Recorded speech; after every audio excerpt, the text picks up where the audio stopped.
Dara bilir cazda büçür bayların,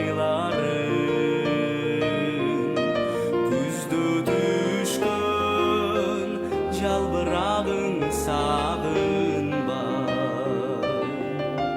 Sendin sulu bolsa dağı alganım, sendin mağa bul dünyada tabılmay. Sendin sulu bolsa. Мекенибизде saat 18. Уян таштап кеткен патирде жашайм. Келинимен кордук көрдүм. Карыганда кайда барам? Жашагым келбей калды. Жакшы эле оокат кылайын дейм. Үйлөнөйүн десем акча Мен жок. карызмын. Иштейин десем жумуш жок.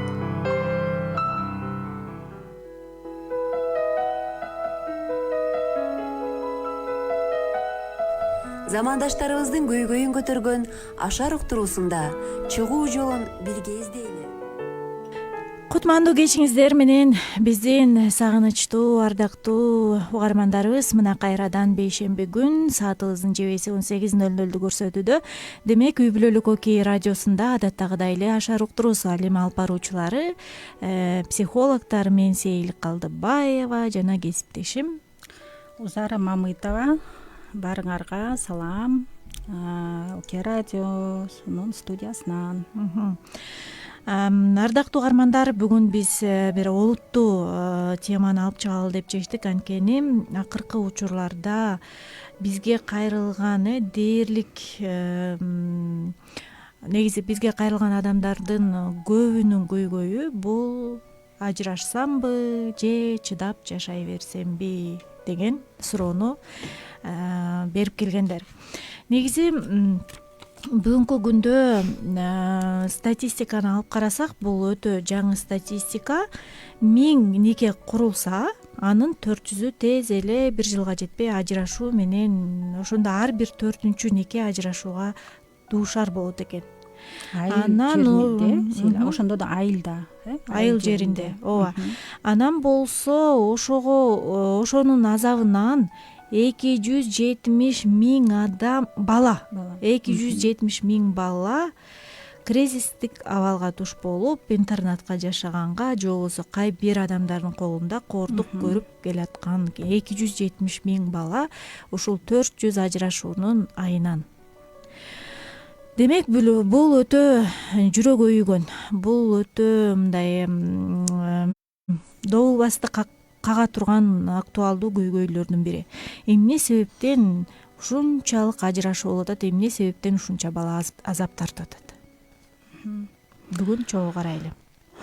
Абдан мен ойлойм, ар бир 4-үнчү күндөрү ар бир тема мындай сөзсүз көңүл бура турган, туура маалымат жеткиргенге аракет кылабыз. Ар бир тема, ар бир биз чыгарган суроо бул абдан актуалдуу деп айтам. Бирок чынында эле азыркы Сейил атап кеткен, окуп кеткен статистика жана ошол ортодо эки адамдын ортосунда болуп аткан келишпестиктер, чыр-чатак, түшүнбөстүктөр көп учурда эки адам үчүн эле гана эмес, бирок балдар үчүн өзгөчө зыянын алып келет. Анын сөзсүз кесепеттери болот. Ошон үчүн бүгүнкү күндө көптөр кайрылгандар. Ошол мен дагы бул атайын мындай көрүнүш деп дагы айткым келбейт, бирок азыр сен статистиканы айтып кетсең, Сейил, чынында эле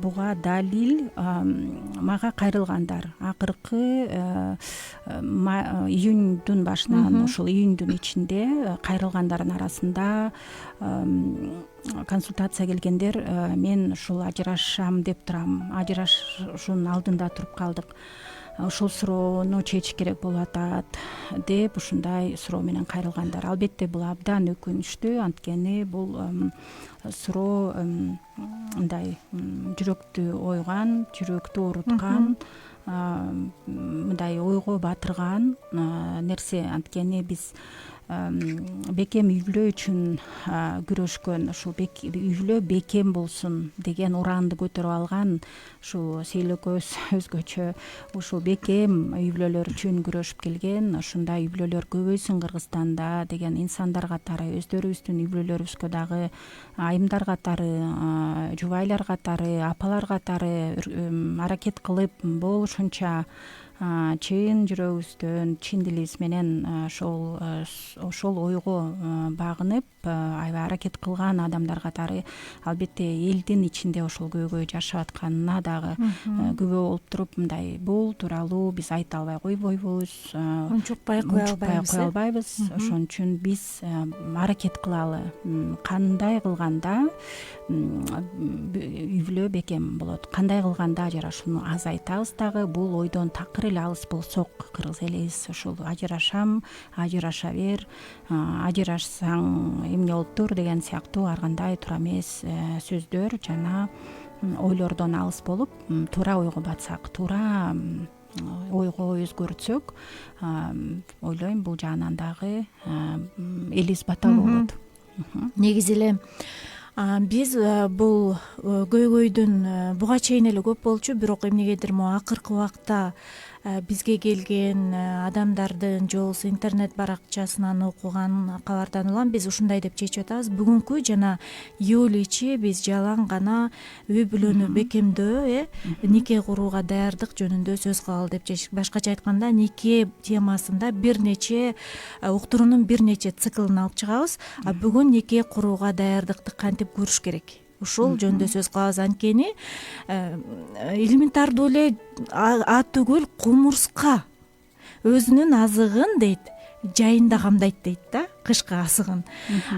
Нике эгер жерде жөргөлөп жүргөн мындай эле бир курт кумурскалардын катарына кирген кумурска өзүнүн камын ушунчалык ойлоп атса, үй бүлө курууга жаштар эмне үчүн ушунчалык деңгээлде мындай жеңил желпи карашат, же болбосо тойго ушундай даярданышат, кандай ресторанда өтөт, кандай көйнөк кийебиз, кандай машина менен мындай тойдо кандай машина менен жүрөбүз, жана башка куда сөккө кандай кийит кийгизебиз деп тойго даярдык көрүшөт. Бирок тойдун эртеңине, башкача айтканда, үй бүлөлүк жашоого эч даярдыксыз эле, эч билими жок эле, үй бүлөдө эмне болот, мисалы ошол элементардуу конфликтти кантип чечиш керек, аялдын физиологиясы кандай, эркектики кандай, бири бирибиз менен эмнеден айырмаланып турабыз, башка адамдар биздин үй бүлөгө кийлигишкенде кантип туруштук бериш керек, финансыны кандай колдонобуз, ким менен жашайбыз, каякта иштейбиз, өзүбүзчө жашайбызбы, кайын журт менен чогуу жашайбызбы, мына ушунун баарын сүйлөшүп албайт дагы. Анан бизге консультацияга келгенден кийин мен билген эмесмин, кайын журт менен чогуу жашаарыбызды сүйлөшкөн эмеспиз, же болбосо мени иштетпейт деп бул маселени деле ортого салган эмеспиз, азыр менин жолдошум үйдө отур деп атат деген сыяктуу. Мындай үй бүлө курарда тилекке каршы ушул майда чүйдө болуп сезилген нерселер бирок учурунда үй бүлө кургандан кийин аябай чоң көйгөйгө алып келет. Ошол себептен, урматтуу жаштар, деги эле үй бүлө курууга даярдык бул олуттуу нерсе экенин жана бул нерсеге мындай көз жумуп койбостон, бул нерсеге жеңил желпи карап койбостон, келгиле бүгүнтөдөн баштап, алдыда биздин балким жакында үйлөнөлү деген оюбуз жок, бирок акыры үйлөнөбүз, акыры турмушка чыгабыз дегендей. Ошол себептен балким жаңыдан үйлөнгөн жубайлар угуп атышы мүмкүн. Бүгүн биз бир нече сферасына токтолуп кетебиз. Үй бүлө курууда эмнеге даярдык көрүшүбүз керек? Бир топ даярдыкты көрүшүбүз керек. Бул абдан олуттуу суроо. Көптөр мындай өкүнүү менен карайт да, мен муну билгенде эртерээк даярданмакмын, мен муну билгенде, күйөөмдүн кандай экенин билгенде мен анда моралдык жагынан көбүрөөк даяр болмокмун. Мен эгерде мындай ушул байкасаңар моралдык жагынан ал кандай экенин, анын мүнөзүн билсем, ал кандай адам экенин, ал ушундай өзгөрөрүн же ушундай түшүнүгү бар экенин билсем, анда мен дароо эле эртерээк билип алсам көп ката кылмак эмесмин. Мен эгерде каражат жагын билип алсам, мисалы мен ушул финансы жагы, каражат да олуттуу экенин, каражатты туура колдонуш керек экенин билсем, анда мен албетте күйөөм менен келишпестикти азайтмак экенмин, анда талашмак эмес экенмин. Бул акча, каражат, үй бүлөнүн каражаты абдан олуттуу экенин, бул абдан серьезный, мындай аябай олуттуу караш керек экенин, жөн эле суроо эмес экенин билсем, анда деген сыяктуу. Албетте өкүнүү менен караса болот бул нерсеге, бирок ошол эле учурда каталардын үстүндө иштеп жакшыртса болот. Демек биз биринчи ирет эмнени карап кетсек болот? Моралдык жагынан даярдык карап кетсек, моралдык жагынан. Демек, моралдык жагынан биз көп учурда кандай нерсеге көңүл бурабыз? Материалдуу. Мен ойлойм, биздин угармандар баары эле макул болот болуш керек. Материалдуу жагынан, материалдык, мисалы жанакы эле тойду кайсы жерде өткөрөбүз, кандай даярдыктарды көрөбүз, канча адам чакырабыз, эки тараптың даярданат, анан канча киши келет, кайсы жерге, элдин баарын кайсы жерге чакырабыз, жана көп ушул тойго байланыштуу суроолор чечилет да. Анан албетте сеп, анан эки тарап, эки куда алдын ала көптөгөн суроолорду сүйлөшүп алганга аракет кылып жолугат, сүйлөшөт бул тууралуу. Бирок бул да керек, бирок эки жаш бул жакка көп катышпайт. Бул ата-энелерин, эки тараптын ата-энелери, эки жаштын ата-энелери баягы тойду сүйлөшүп аткан учурда, бирок эки жашка түздөн түз тиешелүү бул моралдык жагынан даярдык. Моралдык жагынан мен, эмоционалдык жагынан десек болот, эмоцияны даярдоо. Биздин ушул эки жаштын ар бирөө өзүнүн мындай эмоционалдуу жагынан канчалык мен даярмын, мен ушул сезимимди текшерип көрөйүн, мен мындай кандай деңгээлде мен ушул жалаң эле сезим эле болуп атабы, же мен балким романтика, балким мен жөн эле жакшы көрүп калдым, балким аны сүйлөгөн эле жакты мага. Бул адам менен мен өмүр бою жанында болуп, ага жубай болгонго даярмынбы деген бул олуттуу суроо. Көп учурда жаштар бул тууралуу көп деле ойлонбойт. Анткени баягы сезимдери, убактылуу сезимдер болот, албетте бири бирине жагат, бири бирине мындай мен үчүн эң сүйүктүү адам ушул деп кирет да жаштар. Мен үчүн, мен бул адам үчүн керек болсо өлгөнгө даярмын деген сыяктуу. Мен бир азыр бир мисалды эстеп кеттим.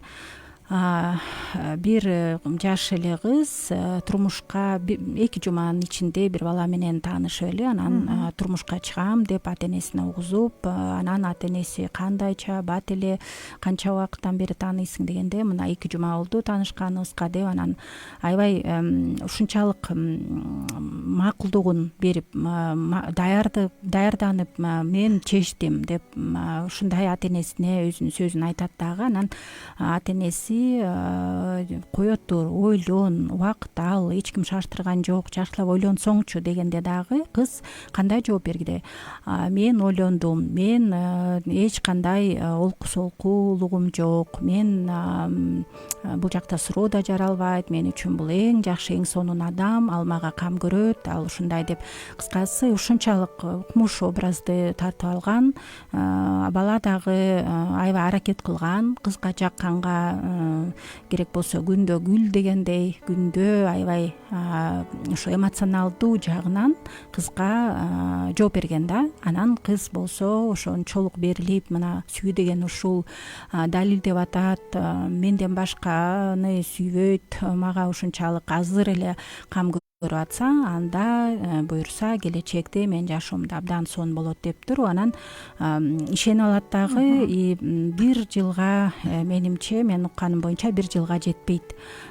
Кыз боюнда болуп калганда алар уже ажырашканга туура келет. Анткени бала колду көтөрө баштайт, эмоционалдуу жагынан бала өзүн эч кандай башкара алган эмес, сезимдерин башкара албай, ачуусу келгенде келинчеги туура эмес сөз сүйлөп койгондо же ал каалаган сөздү укпай калганда, же кыскасы баягы жашоодо экөө үйлөнгөндөн кийин кадимкидей күнүмдүк жашоо башталат. Ошол учурда бири бирине ишенимдүү боло албай, же бири бирине таң калып, анан ошентип ажырашууга туура келген. Бирок кийин ушул кыз менен сүйлөшүп калганда мындай деп айтты эле да, азыр экинчи турмушун куруп эки балалуу болду.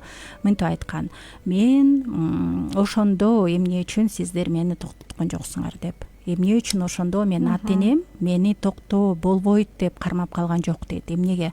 Ошондо мен мындай жооп бергем да: ал учурда сен көзүң жумулуу, кулагың эч нерсени укпайт, эч кимди эч кандай кабыл албайсың. Анткени сен өзүң үчүн тандоо кылдың, сен өзүң үчүн чечим кабыл алдың. Сен ата энең ыйласа дагы, башкалар айтса дагы, сен баары бир өзүңдүн оюңду мындай башка ойго өзгөрткөн жоксуң. Ошол адам мен үчүн деп, кыскасы идеалдуу ушунчалык тутуп ушундай күтүп алганда. Демек, моралдык жагынан, эмоционалдуу жагынан, көбүрөөк эмоционалдуу жагынан деп айтайынчы, эмоционалдуу жагынан даярдык керек. Бул жөн эле мындай бир канча убакытка, балким бир 3 ай жашап туралы, анан көрөлү, болбой калса, болгону бул тест сыяктуу, баягы эле байкап көрөлү. Болбосо анда мейли деп туруп анан коштошууга даяр болгон ушундай ойду алып жүргөндөр, жаштар, албетте чоң катачылык болот бул жактан. Ошон үчүн олуттуу ойлонуу, эмоционалдуу жагынан экөө тең канчалык деңгээлде мен даярмын, мен ушул адам менен жашап, мен өзүмө мындай толук жоопкерчилик алып атам, мен макул деп атам. Демек, мен өз тарабымдан даяр болом. Мейли көйгөйлөр жаралсын, мейли түшүнбөстүктөр болсун, мен бирок анын үстүндө иштегенге даярмын, аракет кылам деген адам эмоционалдуу жактан кандай бир деңгээлде даяр болгонго аракет кылуу деп эсептесек болот. Үй бүлө курууда негизи эле үй бүлө куруунун пайдубалы абдан бекем болуш керек. Мисалы, биз үй курганда үйдүн куруучулары пайдубалга аябай маани беришет да. Пайдубал аябагандай жерге терең казылышы керек, керектүү өлчөмдөгү цемент кошулуш керек, туура орнотулушу керек деген сыяктуу. Анан бизде азыр балким үй бүлөнү курардагы туура эмес пайдубалдарды атап кетпейлү. Мисалы, биринчи эле кезекте жаш курак болушу мүмкүн да. Бизде мындай нерсе бар да: кой, жашым өтүп баратат, эптеп эле ким болсо дагы турмуш куруп алайын, же болбосо үйлөнүп алайын, кара далы деген атка конуп атам, же болбосо карыдын качан үйлөнөсүң деген сөздөн тажадым деп туруп, анан баягы чөйрөсүндөгү адамдардын же ошол эле туугандарынын же болбосо ошол эле ата энесинин басымы менен үй бүлө куруу, бул демек куруп аткан үй бүлөңдүн пайдубалына зыян, мындайча айтканда, жаракка кетти деп койсо болот да.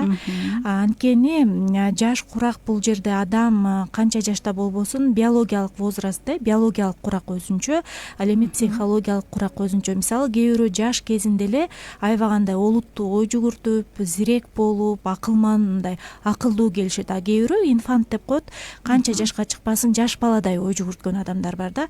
Ошондуктан мындай бир сөз болуп кетет кээде: канча жашта үй бүлө куруш керек адам?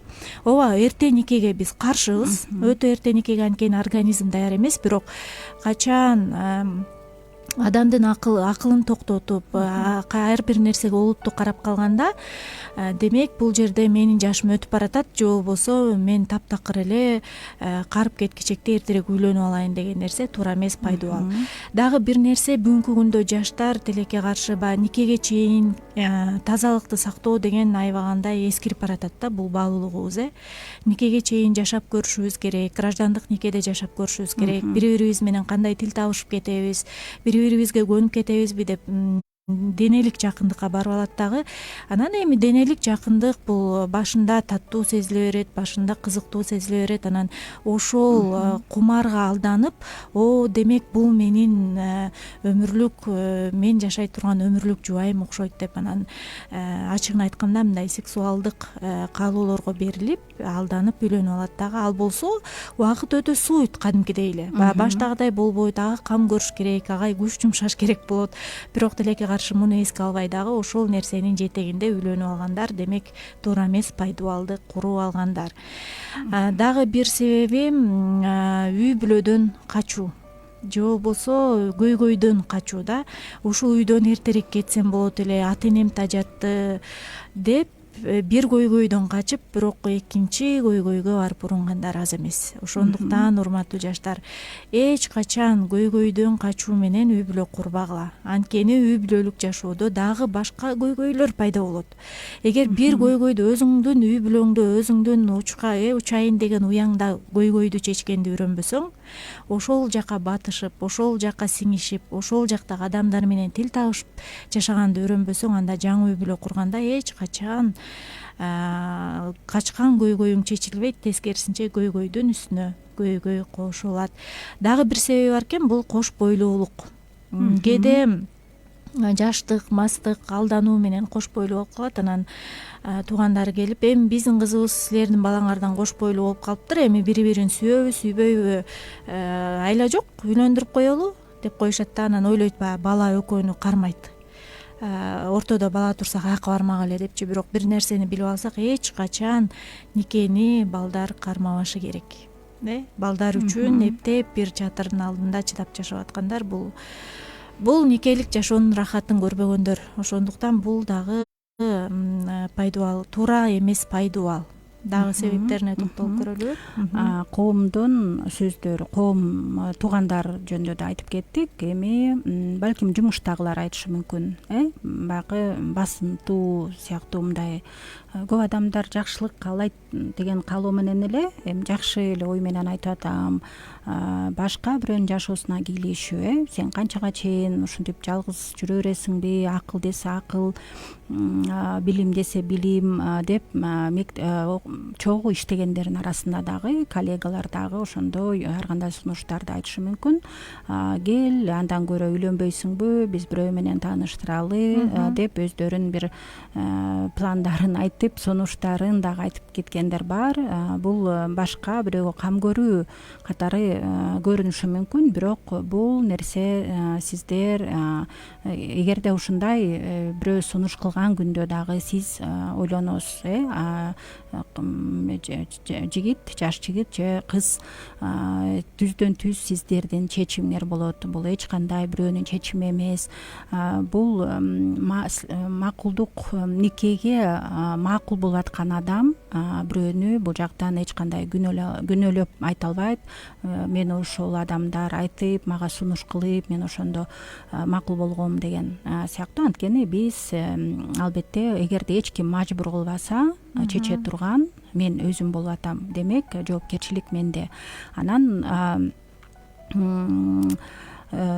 балким кээ бир адамдар мындай тышкы келбетин өзү мындай төмөн сезип, тышкы келбетин кабыл албагандары, мен көзүм мындай, балким кандай бир деңгээлде денелик жактан балким мисалы бир аз оорулары бар болушу мүмкүн, же башка көрүнүштөр. Анан ошол жагынан жетишсиздик, мен ошол жагында минус бар, ошон үчүн мен макул боло берейин, кете берейин, анткени тиги бала жакшы бала экен, ден соолугу жакшы экен, чын экен, мага сунуш кылды, ошон үчүн мен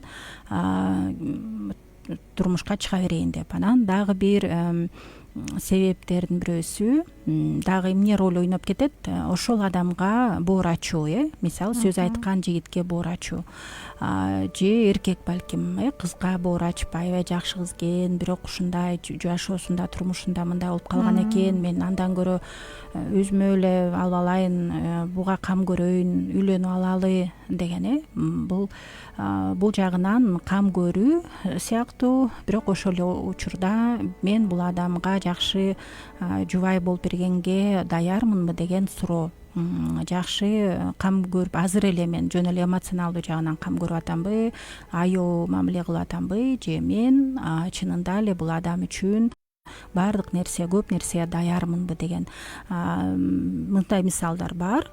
Коомдо ошол абдан жакшы киши экен, жөнөкөй, баардык колунан баардык нерсе келет, бирок байкуштун аялы кайтыш болуп калыптыр. Анан мен аны угуп алып, аябай аядым. Аялын көп жылга чейин карап, ушундай оору менен ооруган аял бар экен. Анан мен боор ачтым деген эле жакында эле мен бир айым менен иштештим да. Бирок терең сүйлөшкөн эмес, терең бул ошо экөөнүн ортосунда суроо болгондо үйлөнүү тууралуу, ал кыз мындай жакшылап изилдеген эмес да. Анын ортосу дагы бир топ жашка улуу экен күйөөсү. Анан азыр албетте мындай көп келишпестиктер болуп атат, проблема бар. Ошон үчүн бул дагы мындай бирөөнү аяп, ошондо мен аны аяп ошондо үйлөнүп алгам деген бул дагы туура эмес. Анан албетте материалдык себептер. Материалдык себеп дегенде кыз жалгыз эле кыз экен, квартирасы бар экен, ата энесинин колунда бар кыз экен, абдан жакшы турушат экен деген жигит, же тескерисинче кыз аябай иштеген жери жакшы экен, мага ошол жагы жагып атат, демек мен экөөбүз жакшы эле жашайбыз, материалдык жактан менде эч кандай суроо көйгөй болбойт деген ой менен. Бирок карап көрсөз, бул экономикалык жагынан, экономический расчет деп коет муну. Материалдык жагынан дагы эсептеп туруп, жети өлчөп бир кескен сыяктуу. Бул мага аябай татыктуу. Мен ага татыктуу болом, анткени анын бакы материалдык жагынан жакшы экен деп туруп, анан ошондой туура эмес мотивация десем болот, ушундай туура эмес ой менен үйлөнүү макул болуу. Бирок бул материалдык нерсе убактылуу. Албетте балким бир күнү ар кандай болот эмеспи адамдын жашоосунда. Бир күнү ал жигит балким ошол материалдуу нерсесинен ажырашы мүмкүн, айрылышы мүмкүн. Ар кандай учурлар болот эмеспи. Ошон үчүн бул дагы мындай таянып туруп алган таш бир учурда кулап кетиши мүмкүн дегендей. Ошон үчүн моралдык жагынан, эмоционалдуу жагынан биз туура даяр болушубуз керек, туура ошол максаттарды коюшубуз керек. Мен эмнеге бул адамга үйлөнүп атам, мага бул адамдын эмнеси жагат, мен канчалык жакшы билем бул адамды, экөөбүз тил табыша алабызбы, экөөбүз көп мындай ар кандай учурлар болуп атпайбы, жашоодон көрүп атпайбызбы, ошого туруштук бере алабызбы, канчалык экөөбүз колдорубузду бири бирибизге берген колду бекем кармайбыз, канчалык деңгээлде ал мен аны коргоп колдоп көтөрүп турам, же биринчи толкун башталганда эле мен болду жакшы кал, мен кеттим, мен буга чыдабайм деп туруп кете беремби. Кыскасы эмоционалдуу жагынан биз абдан терең ойлонуп, аябай даяр болушубуз керек экен. Ошол ойду баса белгилеп айтып кетип атабыз. Ардактуу угармандар, бул үй бүлөлүк окей радиосунда Ашар уктуруусу жүрүп жаткан чагы биз үй бүлө курууга даярдык жөнүндө сөз кылып атабыз. Психологдор Узара Мамытова жана Сейил Калдыбаева. Эгер сизде үй бүлөлүк маселе же болбосо суроо болсо, жарым саатыбыз калыптыр, карамагыбызда, берип калсаңыз болот. Үй бүлөңүздө кандай маселе бар, кандай суроолор, кандай кыйынчылыктар бар, жазыңыз, эфир аркылуу жооп бергенге аракет кылабыз. Ал үчүн 705-53-16-64 сандары WhatsApp кызматы болсо, 91-19-19 сандары түз байланыштык линиябыз бош, келсеңиз болот. Азыр бир музыкалык чыгарма угалы дагы, анан эмоционалдык даярдыкка көбүрөөк токтолбойлу, мисалы, эгер маанайыбыз бат көтөрүлүп, бат түшүп, бат эле ыйлап, бат эле кубанып, же кекчил болсок, же уялчак болсок, мунун баары үй бүлөлүк жашоого таасир этет да. Балким ошо эмоционалдык абалыбызды бир тесттен өткөрүп көрөбүз, балким ушул нерсе болсо, тиги болсо, анда ойлонуш керек деген дагы бир нече маалымат берип кетебиз. Бизден алыстабаңыздар.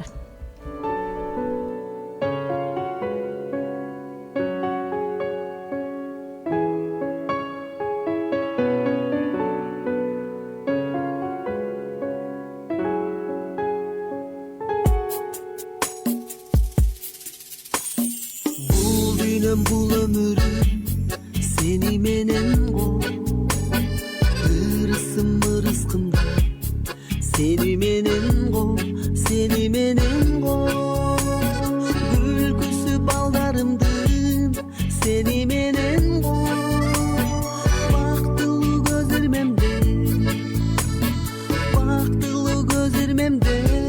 сени менен го.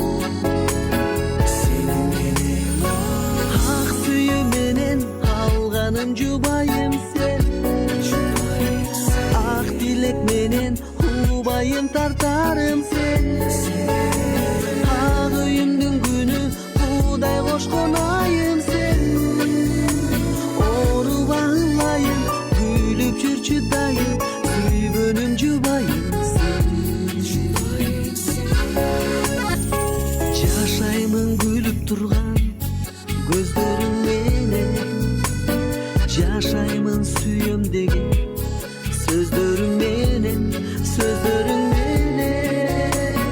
жадабай миңи рахмат айтсам да аз го, жараткан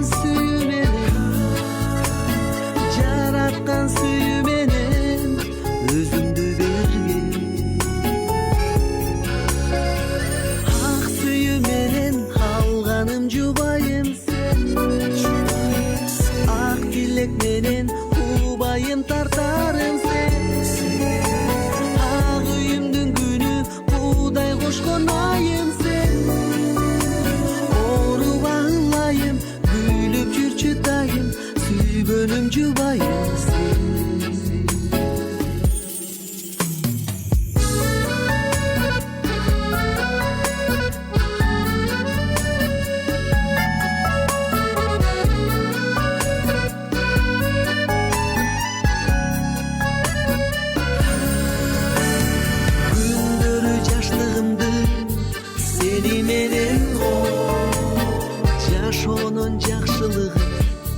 Seni menen go, seni menen go, baktısı baldarımdı, seni menen go, bul dünem bul ömürüm,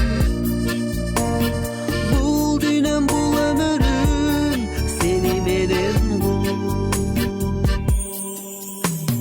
seni menen go, seni menen go, seni menen go.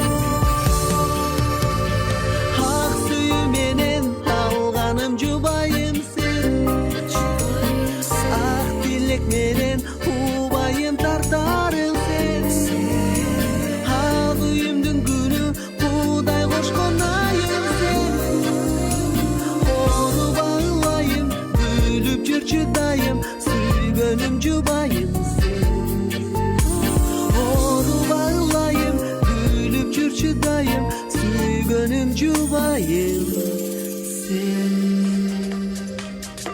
Sen бүтүндүн жармысың. Толуктаган түгөйүңдү баала, сакта жана сүй. Окей, радиосу бекем үй бүлө үчүн.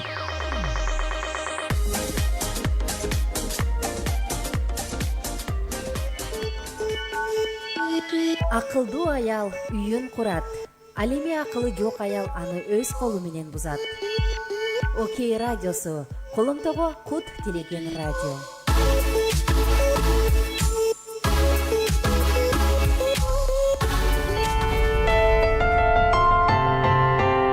Ашар жан дүйнөнүн дарысы, берген кеңештердин баарысы.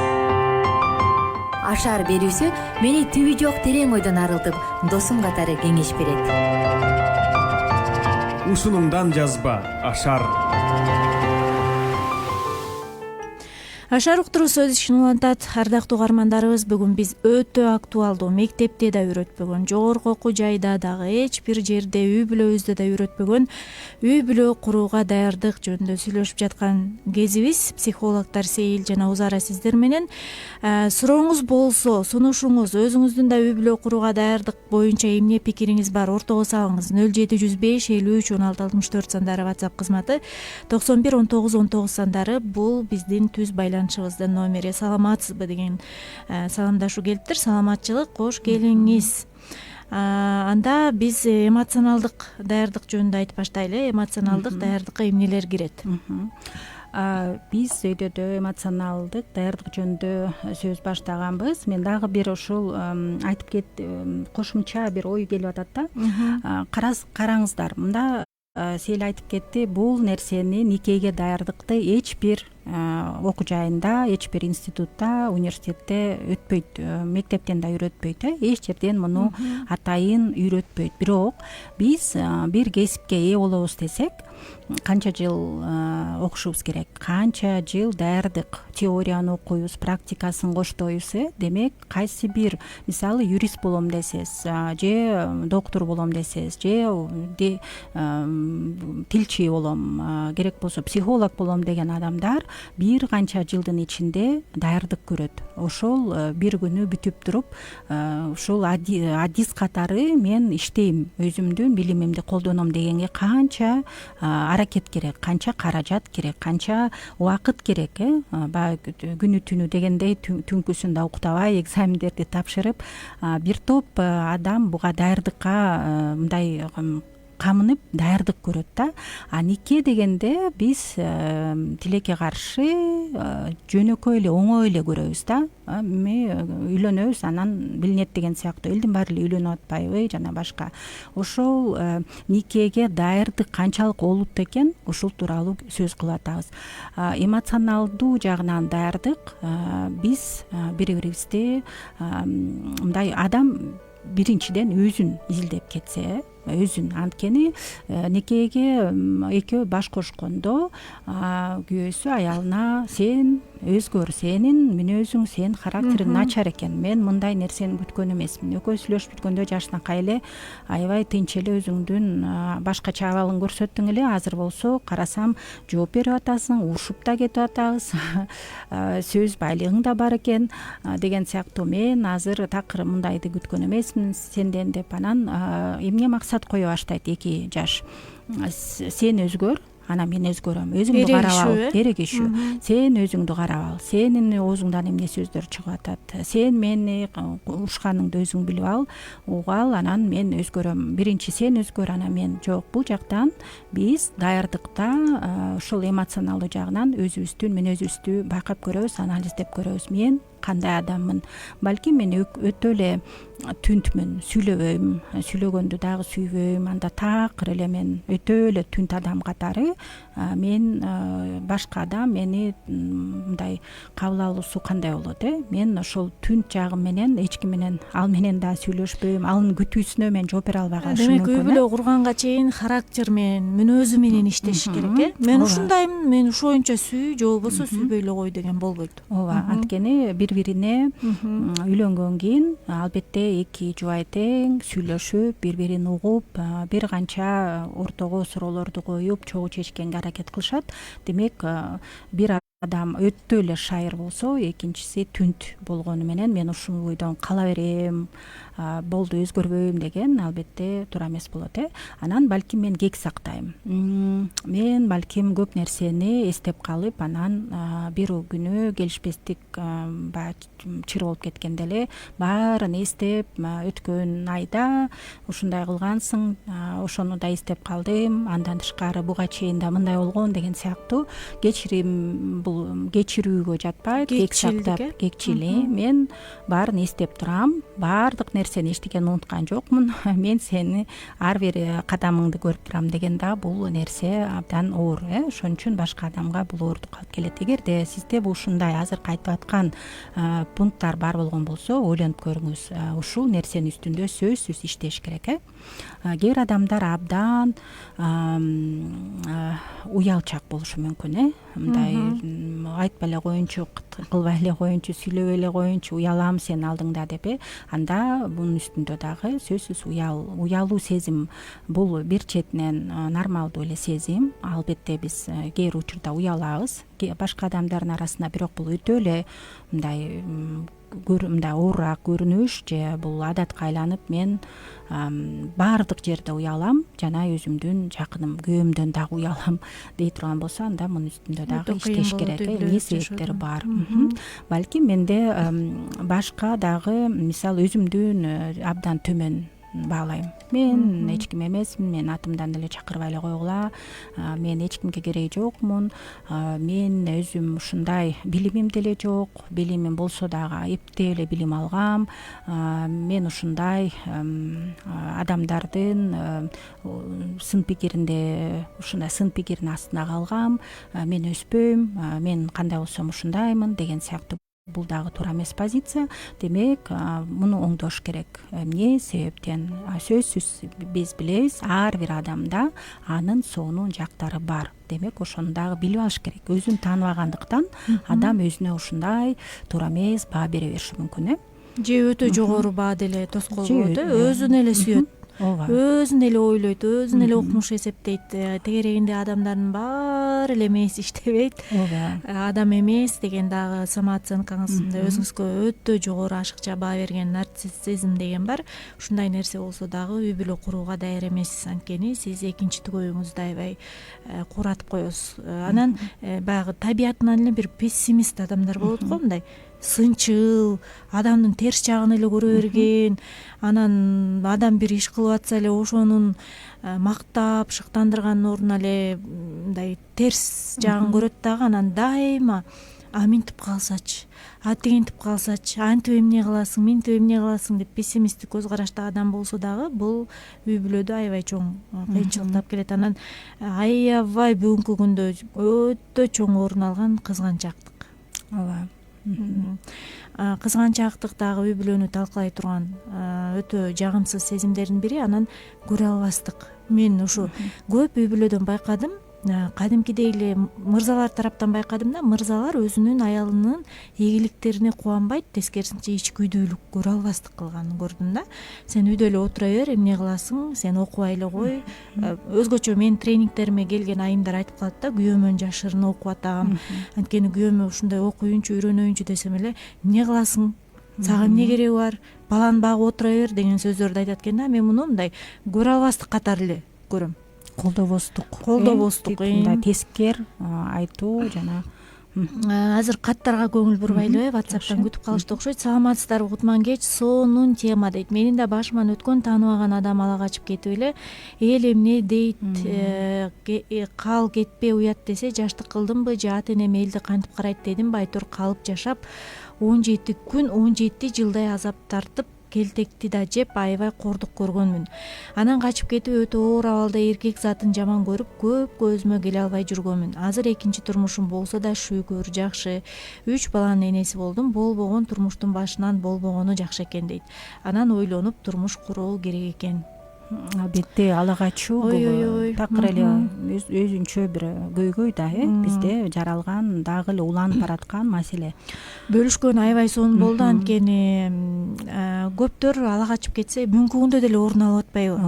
Отурбай эле эл эмне дейт, ата энем эмне дейт дебей эле жаабой эле качкыла. Ала качкан баланын демек самооценкасында, өзүнө берген баасында сөзсүз түрдө кемчилик бар. өзүнө жакшынакай ишенген бала ала качпай эле келип көзүңө тике карап таанышып, сени жактырып калдым, экөөбүз сүйлөшүп көрбөйлү, сен мага жаккансың, мен сага жагып калсам үй бүлө куруп албайлыбы дейт да.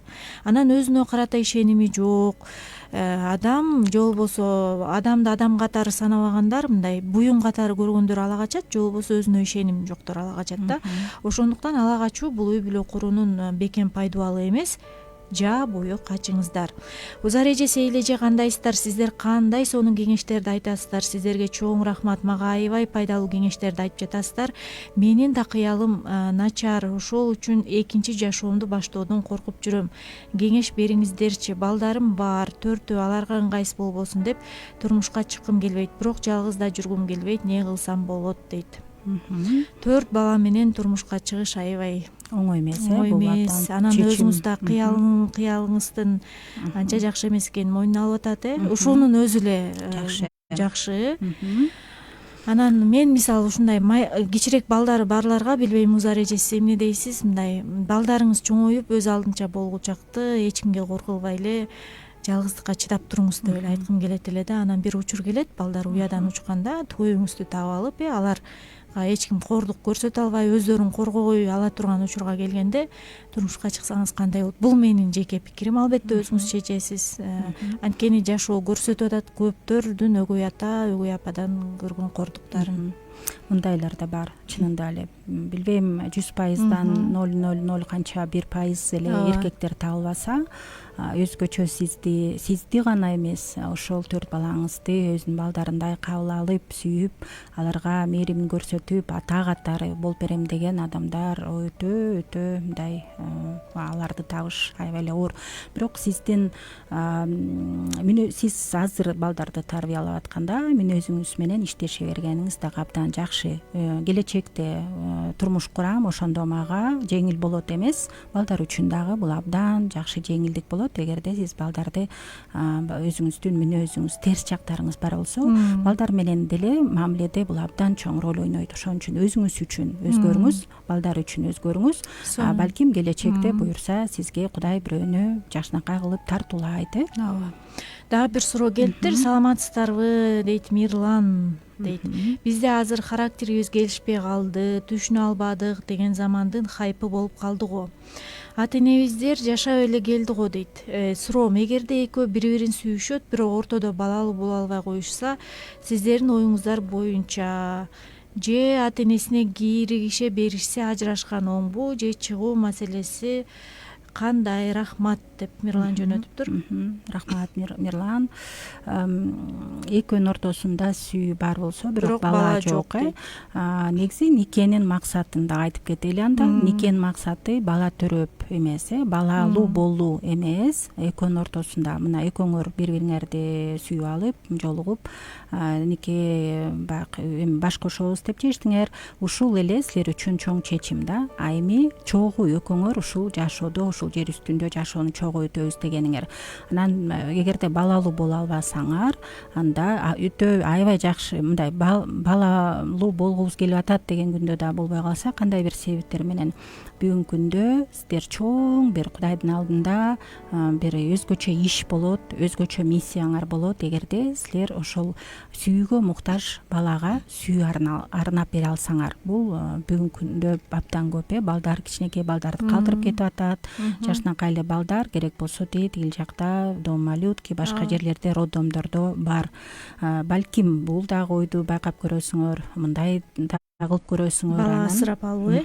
Анан эгерде кайын журт менен туугандарынын ортосунда же силерге көйгөйдү жаратып аткан болсо, анда болгону силер экөөңөр гана мунун үстүндө иштеп бир жакшы чечимдерди кабыл алсаңар болот. Анткени ар дайым туугандардан түшүнүк, сонун маанай жана силерди колдоо боло бербейт. Көп учурда каршы турат туугандар, анткени алардын түшүнүгү боюнча башкача. Ошон үчүн бул жакта силер экөөңөр гана чечкиндүү болушуңар керек. Негизи бул суроого дагы кенен жооп берсек жакшы болмок, бирок менимче дагы барбы суроолор? Кеңешиңиздерге рахмат деп жөнөтүптүр 4 баланын апасы. Дагы Мирлан дагы бир нерсени айтты. Биздин ата энебиз жашап эле келбедиби деп. Ооба, Мирлан, бүгүнкү күндө биздин ата энебиз, билесизби, мен биз психологияны изилдегенге чейин мен бир сырыбызды ачып коеюн. Мен дагы ойлогом, ооба жакшы, эми кандай болсо дагы биз баягы үй бүлөдө чоңойдук, ата энебиздин тарбиясын көрдүк. Ар кандай болду, оор күндөр болду, келишпестиктер болду, адилетсиздик болду, кол көтөрүү болду, ар кандай болду. Бирок Кудайга шүгүр деп, ооба. Бирок бүгүн ошонун кесепеттери менен иштеп аткан учурубуз. Ошол эле ата энелер бүгүнкү күндө алар туура кылдык деп алар түшүнгөндөй, билгендей эле тарбия берип атпайбы? Бирок бүгүнкү күндө алардын балдары 35-45 жаштагылар, 50 жаштагылар жардам сурап келип, ошол өзүнүн көйгөйүн айтууда. Ошон үчүн биз мындай туура ойго, туура кадам кылалы деп, ошол никеге турардын алдында канчалык бул олуттуу экенин түшүнүп туруп анан кадам кылсак деген тууралуу сөз кылып атабыз.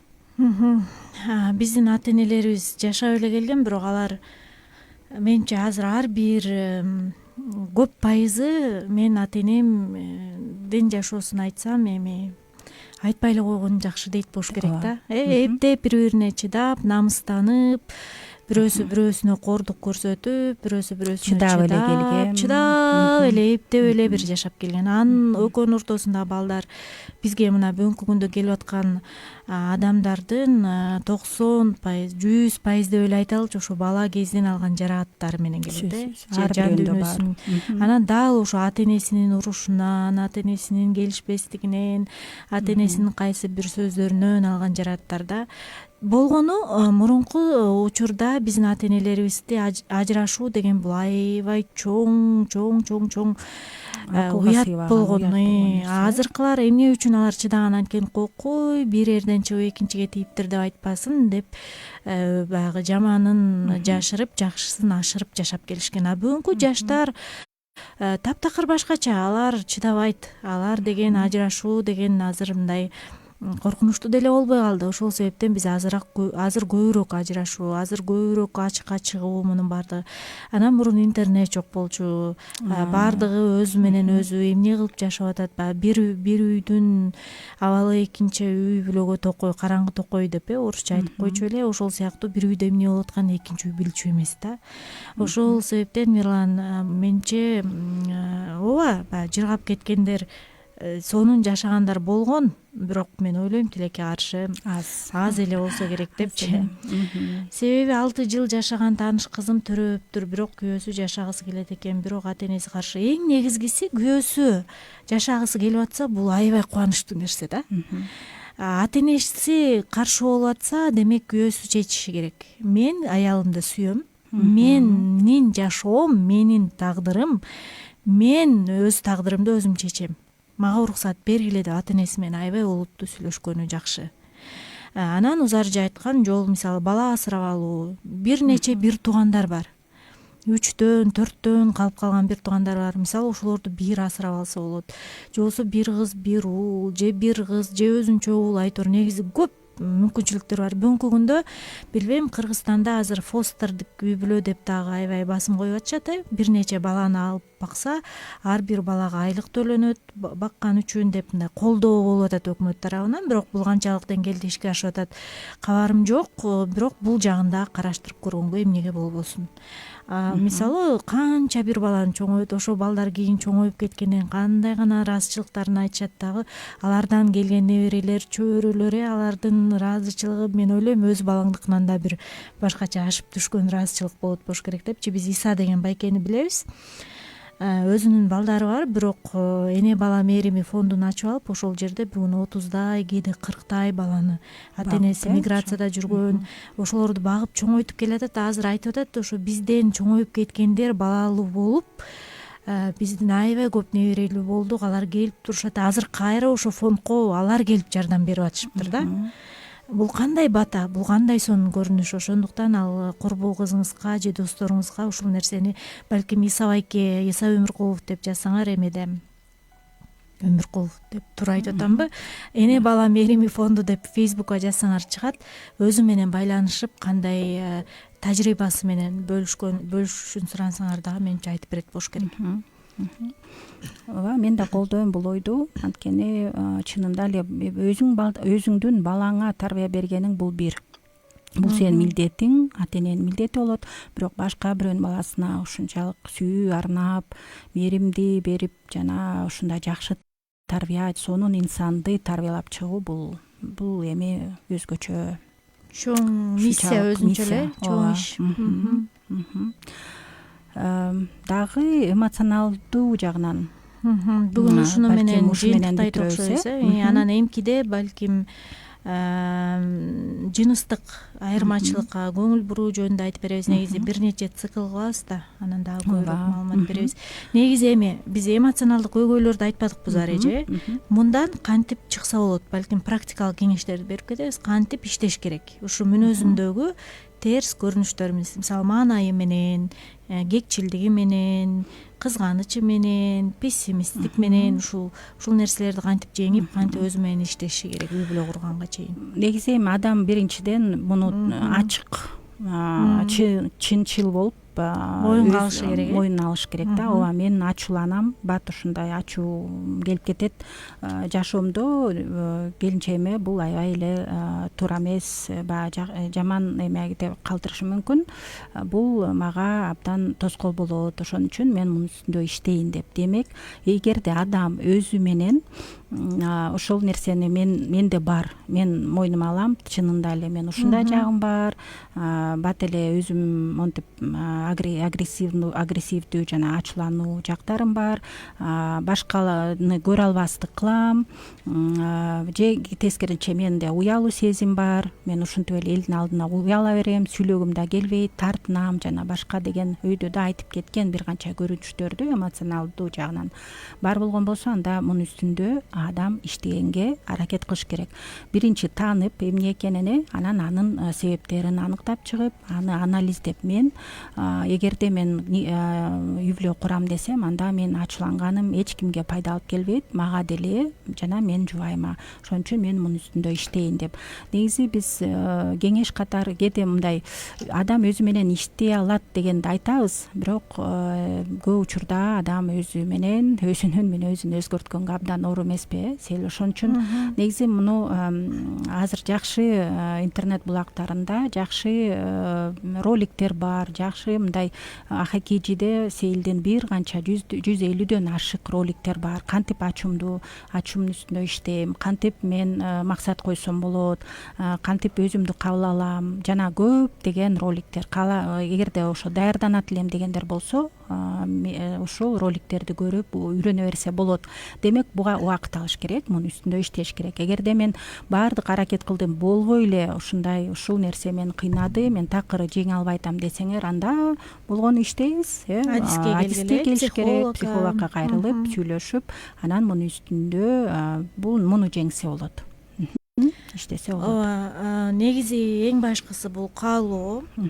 Бул өзүңдүн сезимдериң, өзүңдүн реакцияң, өзүңдүн мүнөзүң үчүн жоопкерчиликти алуу.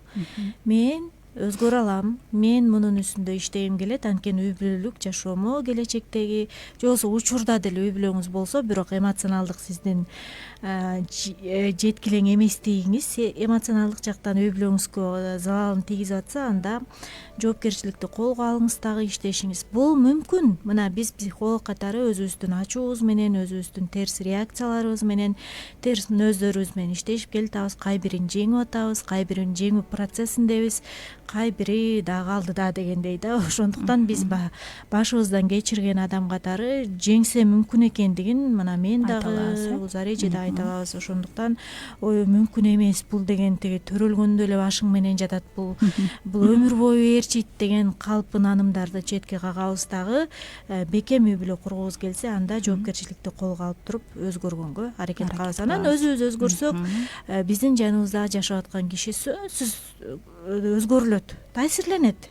Муну да биз көрүп келатабыз мисалы узар эже бүгүн эле ушу инстаграмдан көрүп калдым. Мисалы аял өзү өзгөрсө күйөөсү өзгөргөн учурлар болгон. Анан аял аябай таң калып, анткени өзүнөн баштаган. Өзүнө сөмөй көзөгөн дагы өзү менен иштеген. Анан күйөөсү келинчегин көрүп туруп, ал дагы деп анан ал да өзгөрүп баштаган. Көп эле кырдаалдар болуп келатат да. Анда эмне кылабыз? Неке курууга даярдыктын бүгүн бир чекесин эле ойдук окшойт, кийинкиде дагы кенен негизи бул бир нече сферасы, бүгүн эмоционалдык эле сферасына токтолдук. Кийинкиде дагы бир нече материалдык, социалдык, экономикалык, айтор бир нече сферасына да токтолгонго аракет кылабыз. Негизи ушу бир ай бою үй бүлө жаатында сүйлөшөбүз. Буюрса бизден алыстабаңыздар. Эмки бейшембиде ушул эле 18:00 кайрадан силерди эфирибизде Ашар уктуруусунда күтөбүз. Ар бирөөңөргө, жүрөктөрүңөргө тынчтык каалайбыз, кубаныч. Эмкиде жолукканга чейин сак саламатта туруңуздар. Көрүшкөнчө.